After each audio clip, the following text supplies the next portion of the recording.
سلامونه ملګرو، نن ما سره د کونړ د چپې درې ولسوالۍ ننداره وګورئ. په دې ویډیو کې به زه تاسو ته ډېر داسې جالبه ځایونه ښکاره کړم چې تر اوسه تر تاسو چا نه وي در رسولی. ویډیو تر پایه وګورئ.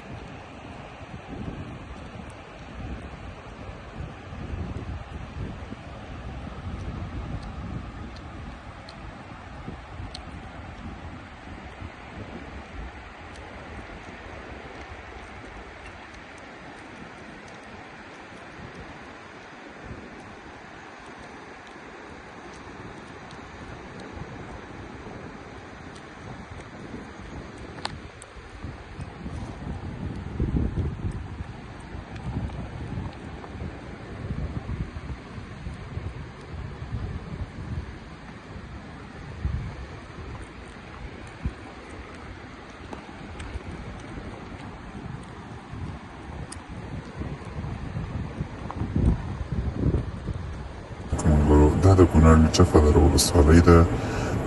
چپه دره کې بیا دا سیمه د ډاک په نامه یادېږي چې ډېری مسافر وروڼه همدلته راځي او د خپل طبیعت او سکون ارامتیا لپاره د دې ځای څخه خوند اخلي. نو د تاسو ټول نه مې دا هیله ده چې ویډیو تر پایه وګورئ.